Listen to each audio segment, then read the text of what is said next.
Dalam nama Bapa dan Putra dan Roh Kudus. Amin.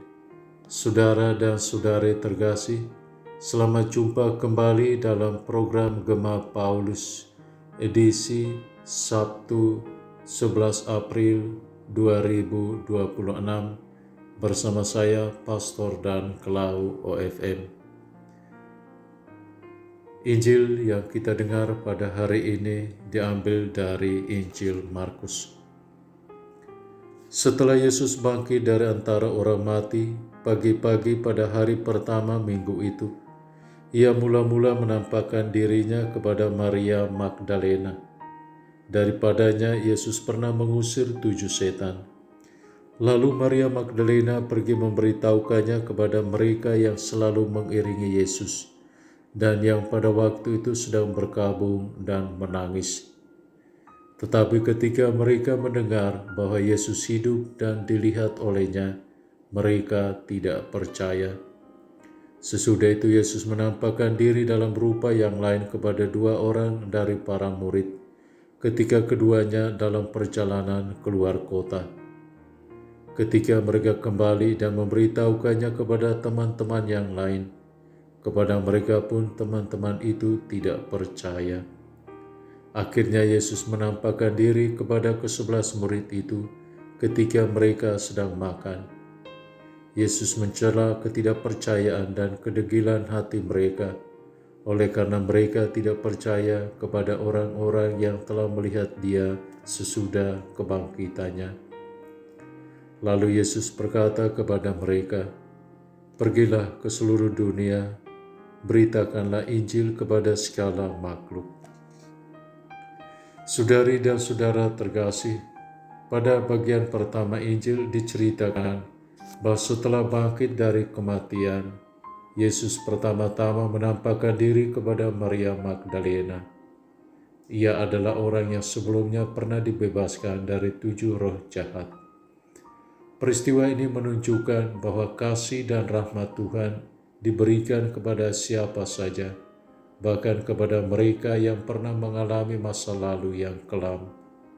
Maria Magdalena kemudian menjadi saksi pertama kebangkitan Yesus. Namun ketika Maria Magdalena pergi memberitakan kepada para murid bahwa Yesus telah hidup dan ia telah melihatnya, mereka tidak langsung percaya. Reaksi ini menggambarkan keraguan dan ketidakpercayaan manusia, bahkan di antara para pengikut Yesus sendiri. Hal ini menunjukkan bahwa iman seringkali membutuhkan proses dan keterbukaan hati untuk menerima kebenaran ilahi. Saudara dan saudari terkasih, Yesus menampakkan diri dalam bentuk lain kepada 2 orang murid yang sedang dalam perjalanan ke desa. Mereka juga kemudian kembali dan memberitakan hal tersebut kepada yang lain. Tetapi lagi-lagi kesaksian mereka tidak langsung dipercaya. Situasi ini menegaskan bahwa kabar kebangkitan bukanlah sesuatu yang mudah diterima oleh akal manusia, melainkan membutuhkan iman yang teguh. Akhirnya Yesus menampakkan diri kepada ke-11 murid ketika mereka sedang makan. Ia menegur mereka karena ketidakpercayaan dan kedegilan hati mereka, sebab mereka tidak percaya kepada orang-orang yang telah melihatnya bangkit.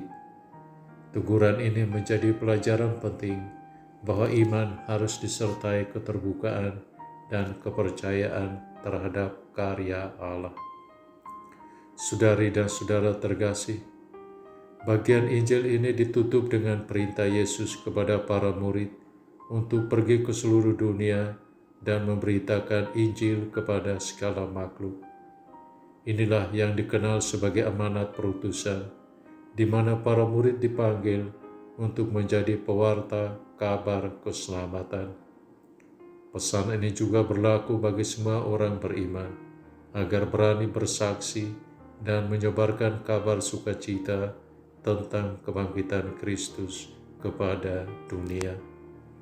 Saudari dan saudara terkasih, semoga kasih, damai sejahtera, dan berkat Tuhan turun melimpah atas saudara, Bapa dan Putra dan Roh Kudus. Amin.